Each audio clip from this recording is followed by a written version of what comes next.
She couldn't understand why he claimed to be her fate. She believed she hadn't done anything wrong yet.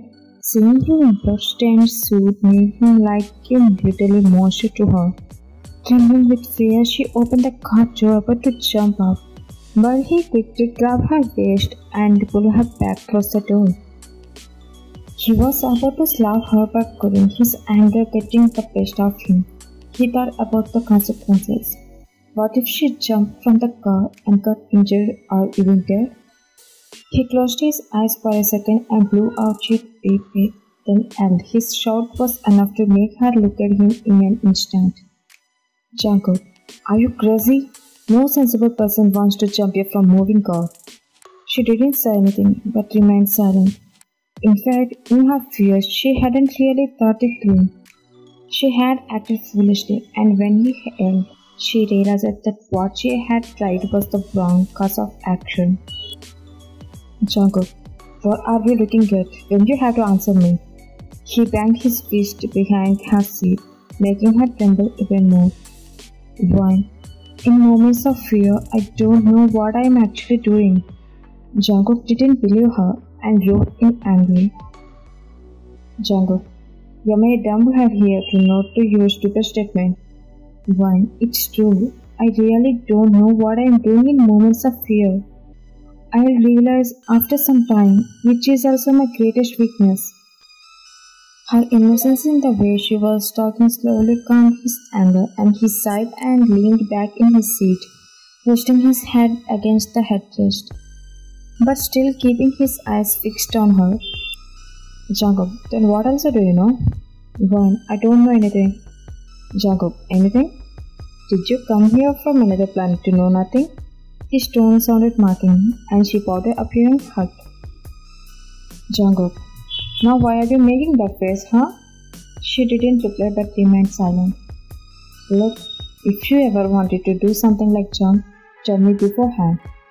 I'd kill you right there. He gritted his teeth. She pressed her back against the car seat, looking at him with a mixture of belief and wonder. What the difference between them was, she questioned herself whether attempting to jump or him killing her would ultimately lead to the same outcome, taking her life. Jungkook, are you cursing inside, aren't you? She shook her head, but her facial expressions revealed something which he noticed. Jungkook, your facial expressions are revealing something. Before I even ask, tell me what you are thinking. She tucked and avoiding eye contact. She wondered how he could read her facial expressions so fastly. Why did you kidnap me? Asked, still looking somewhere. Jungkook, because I wanted to. Why so? Do I deserve it? Jungkook, are you going to stop with your questions or should I close your lips with mine? She immediately covered her mouth with both hands, looking at him like a scared child. He wasn't surprised by her response. He knew she was terrified. When he attempted to kiss her, he had purposely warned her to silence her. She sat there pursing her lips and growling about her father. She had so many questions. Why did he kidnap her? He could kill her. But where he was taking her? To his home? Maybe he was taking to her, torture her? With so many questions, she felt like she was dying inside. He observed so much in her in such a short time. She didn't seem like an adult to him. She seemed like a child.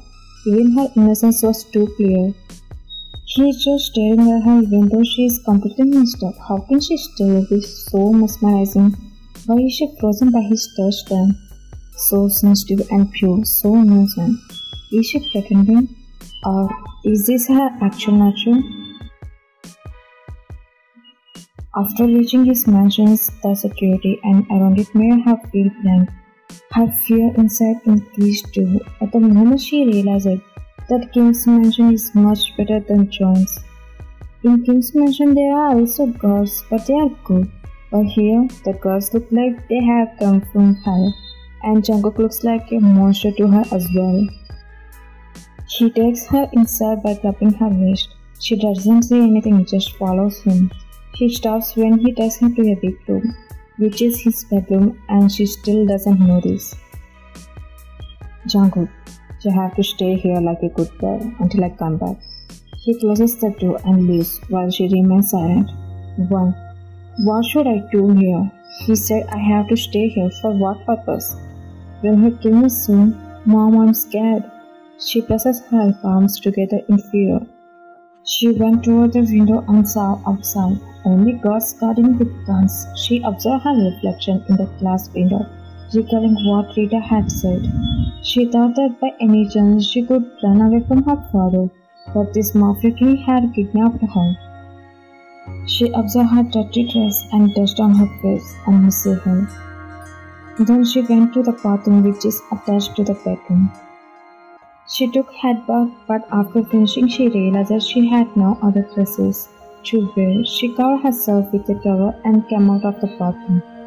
Then went to the closet. She saw male suits, pants, blazers, jeans and ties. She thought that maybe a man used to be in this room, not knowing that is Jungkook's room. She searched for an oversized shirt because she had never worn short or revealing clothes. Her father had only bought a long frock for her, even though she always stayed in her room. Finally, she found a silky grey oversized shirt in the closet. She took it and smelled it, noticing it had a similar scent to Jungkook. She was wearing his shirt and she felt some relief. The shirt covered her almost to her knees. She let her hair down and began drying it with a towel, but suddenly the door to the room swung open, revealing Jungkook. He entered with a bag in his hand, his eyes furrowing when he saw Vine wearing his shirt, her hair still wet and startled by Jungkook's presence. Vine dropped the towel she was holding and quickly made her way to the bed, where she grabbed a blanket and wrapped it around her waist. Jungkook, hey, remove the blanket. I wanna see you well. He dropped the bags to the floor and closed the door behind him as he stepped inside. Why did you close the door now? Jungkook, to have some fun with you, she said in a calm tone, unlike the way she had heard him talk before. Why? No, first open the doors. Her words were cut off as he began unbuttoning the top of two buttons of his shirt while walking towards her. She realized that it wasn't the time to say anything. Clutching the blanket tightly around her, she started moving backwards to create some distance. But he stepped on the blanket, causing her grip to loosen. With a swift motion, he pulled the blanket away and revealing her legs. Vine, don't look at me. Before she could finish her sentence, he pointed the gun at her forehead, a questionable look on his face. Jungkook, you have no right to tell me what I can or I cannot do it. She swallowed hard. Jungkook, I will look whatever I want. He continued to point the gun at her, scanned her from head to toe. I didn't expect you to look even in a shirt, darling. He poked his tongue out with a nasty smile on his face. When she realized it was his shirt, she wanted to remove it, but she couldn't since she wasn't wearing anything underneath. She gripped the hem of the shirt, pulling it down in embarrassment. Observing this, he chuckled. Wanna hide your legs from me? She looked at him embarrassed. Okay, your wish. She thought he would leave the room, but he didn't. Kneel down, darling, he said calmly with a hint of something that widened her eyes, leaving her insecure about what to do next. Are you going to kneel down or should I force you to obey? He pointed at the gun against her forehead. She clenched her fingers to her shirt, slowly moved. Steady. She remained on her knees. Look now, as per your wish, I may hide your legs granting your permission. I can't be the cruel person to resist your small happiness. She wondered how he made her kneel at gun pointing at her, and now he called it happiness. He stepped one more step closer, and she turned her head aside. He sat at the edge of the bed and placed the gun beside him, and held her head from both sides, turning it towards him, making her look at him. Now his palms were cupping her jaw, her sensitive skin. Her cute-like eyes in a kneeling position, he became more and more mesmerizing to her. His palms caressed her skin, weakening her. She automatically closed her eyes as her body lost its grip under his touch. It was something strange. Why was she melting because of him? Sensing her reaction, he smirked and leaned over her and whispered in her ear, "Jungkook, you know what, darling? You can't resist my touch." She looked at him with questioning look. Not accepting that, she couldn't agree to the fact. "Why? No." "Jungkook, yes." "Why? No." When she repeated no, it brought his anger. He then pulled her hair, causing her slight pain, and brought her closer to his face. Seeing his angry expression, her heart raced. "Jungkook, don't make me angry. It's not safe for you, especially when I get angry." She is breathing heavily. Her chest is rising and falling. "One, it's hurting," she whispered as if she bore the pain. As soon as he heard, he loosened his grip and calming his face from anger.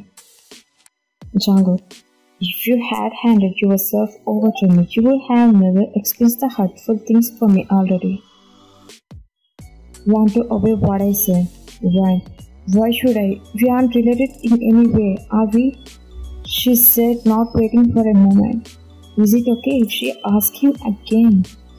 She is regretting by recalling the moment when he warned her that if she questioned him, he would kiss her.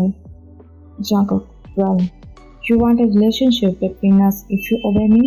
Okay, I'll give you a damn if you want."